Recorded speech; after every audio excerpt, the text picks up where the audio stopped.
Assalamualaikum warahmatullahi wabarakatuh. Kami dari kelompok 2 akan mempresentasikan materi tentang penerimaan negara bukan pajak dan juga penerimaan pajak pemerintahan pusat. Untuk bab pertama, penerimaan pajak pemerintah pusat. Pendapatan pemerintahan pusat sebagaimana tertuang dalam anggaran pendapatan dan belanja negara atau APBN terbagi dalam dua jenis, yaitu penerimaan dalam negeri dan hibah.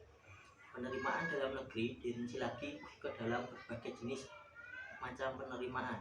Yang pertama, penerimaan dalam negeri, yaitu penerimaan perpajakan. Yang kedua, penerimaan negara bukan pajak atau PNBP. Manajemen keuangan APBN.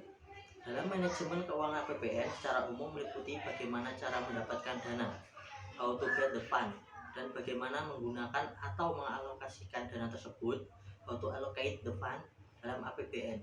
Bagaimana cara mendapatkan dana berkaitan dengan sisi pendapatan dan pembiayaan, sedangkan bagaimana mengalokasikan dana berkaitan dengan sisi belanjanya. Poin ketiga dalam intensifikasi penerimaan pajak, yang pertama ada profiling. Profiling atau pembuatan profil merupakan salah satu langkah penting dalam intensifikasi penerimaan pajak. DJP menggunakan profiling untuk mengetahui tingkat kepatuhan wajib pajak dan untuk mengetahui potensi pajak yang masih dapat direalisasikan. Yang kedua ada benchmarking. Benchmarking atau pembandingan merupakan langkah penting lainnya dalam intensifikasi penerimaan pajak. DJP menggunakan benchmarking ini untuk membandingkan kinerja penerimaan pajak dengan negara lain atau daerah lain yang ada di Indonesia. Yang ketiga ada mapping. Mapping atau pemetaan merupakan langkah yang penting dalam intensifikasi penerimaan pajak. DJP menggunakan mapping untuk memetakan potensi pajak di berbagai wilayah yang ada di Indonesia.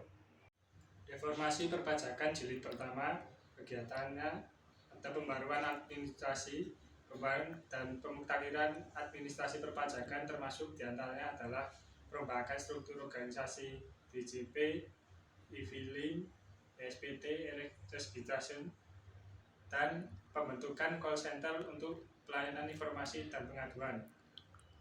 Yang kedua, reformasi kebijakan. Reformasi kebijakan melalui amandemen Undang-Undang tentang Perpajakan merupakan langkah penting dalam reformasi perpajakan jilid pertama.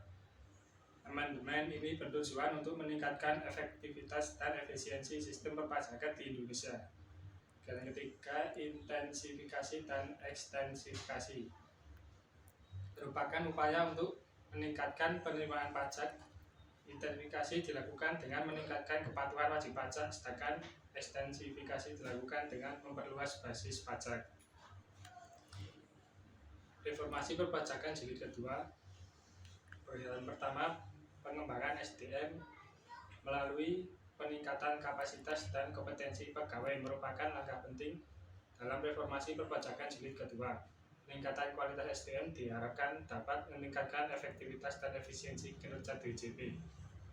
Kegiatan kedua, otomatisasi.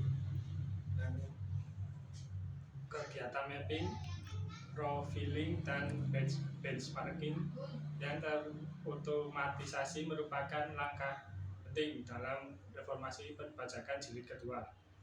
Otomatisasi ini bertujuan untuk meningkatkan efisiensi dan efektivitas kegiatan administrasi perpajakan. Dan ketiga, penyempurnaan pelayanan. Penyempurnaan pelayanan pembayaran dan kegiatan perbaikan yang meliputi aspek bisnis utama DJP melalui program yang disebut Project for Indonesian Tax Administration Reform atau PINTAR, merupakan langkah penting dalam reformasi perpajakan jilid kedua. PINTAR bertujuan untuk meningkatkan kualitas pelayanan DJP pada wajib pajak. Program penghapusan sanksi pajak atau sunset polisi.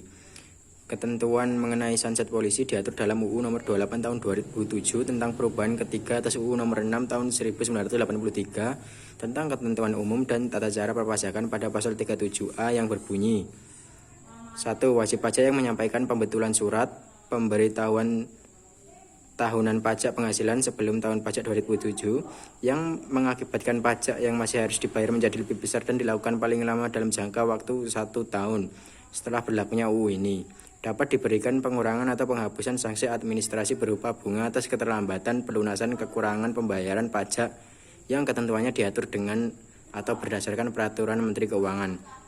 Pasal 37A 2, wajib pajak orang pribadi yang secara sukarela mendaftarkan diri untuk memperoleh NPWP paling lama 1 tahun setelah berlakunya UU ini diberikan penghapusan sanksi administrasi atas pajak yang tidak atau kurang dibayar untuk tahun pajak sebelum diperoleh NPWP dan tidak dilakukan pemeriksaan pajak kecuali terdapat data atau keterangan yang menyatakan bahwa surat pemberitahuan yang disampaikan wajib pajak tidak benar atau menyatakan lebih bayar. Penerimaan negara bukan pajak atau PNBP.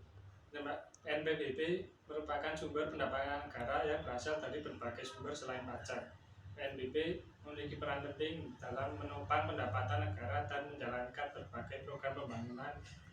Pengelolaan PNBP yang efektif dan efisien menjadi sangat penting untuk mencapai tujuan tersebut.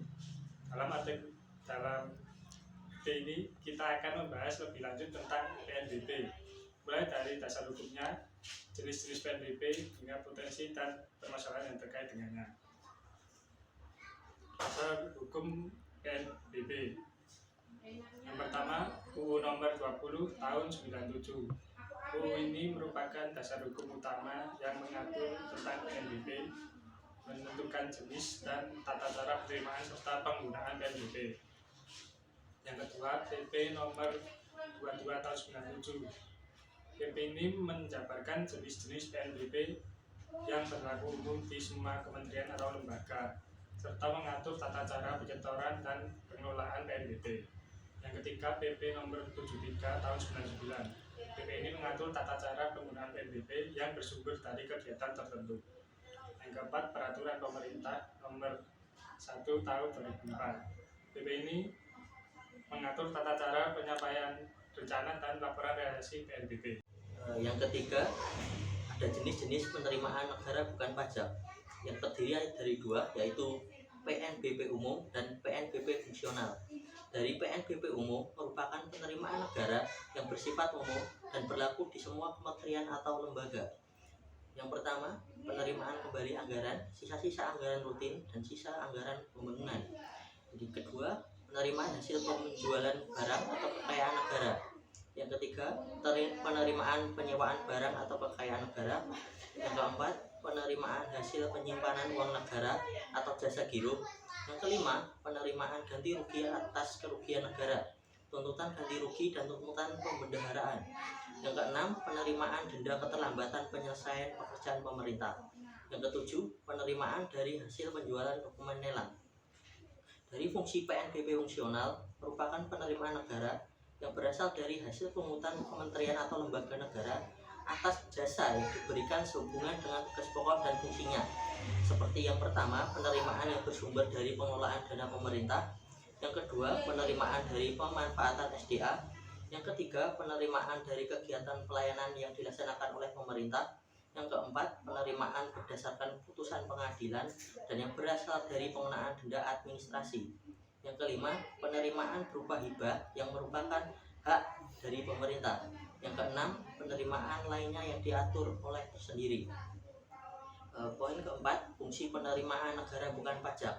Di sini ada dua, yaitu fungsi budgeter dan fungsi regulasi.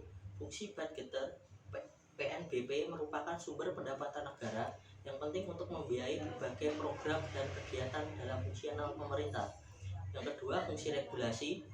PNBP dapat berfungsi sebagai alat untuk mengatur dan mengendalikan kebijakan pemerintah dalam berbagai bidang. Contoh tarif PNBP untuk izin usaha dapat digunakan untuk mengatur jumlah dan jenis usaha yang diizinkan. Potensi penerimaan negara bukan pajak. Yang pertama, pemanfaatan aset dan fasilitas. Pemanfaatan aset dan fasilitas penunjang secara maksimal dapat meningkatkan potensi PNBP. Yang kedua, tarif PNBP. Revisi tarif PNBP yang sudah tidak wajar perlu dilakukan agar lebih sesuai dengan kondisi terkini. Yang ketiga, inventarisasi potensi PNBP. Kementerian atau lembaga perlu menginventarisasi dan melaporkan potensi PNBP yang dapat digali. Permasalahan penerimaan negara bukan pajak. Tahapan perencanaan. Permasalahannya itu target PNBP yang tidak realistis. Usulan solusinya membangun database PNBP untuk perencanaan yang lebih akuntabel. Tahapan yang kedua, penetapan jenis dan tarif. Permasalahannya adalah proses penetapan jenis dan tarif yang lama. Untuk solusinya, kajian untuk pendapatan jenis PNBP tentu dalam peraturan yang lebih rendah dari PP. Tahapan selanjutnya, penyetoran. Permasalahannya ada di keterlambatan penyetoran ke kas negara. Usulan solusinya, penyetoran PNBP secara berkala untuk jenis-jenis PNBP tertentu. Selanjutnya, tahapan pelaporan. Permasalahannya ada di keterlambatan dan ketidaktertiban dalam menyampaikan laporan realisasi PNBP. Untuk usulan solusinya, membangun sistem modul dari pelaporan penerimaan negara untuk PNBP. Tahapan yang terakhir, penggunaan. Permasalahannya adalah PNBP hanya dapat digunakan oleh sektor penghasil PNBP. Untuk usulan solusinya, memperluas earmarking konsep dengan memasukkan satker penunjang penghasil PNBP.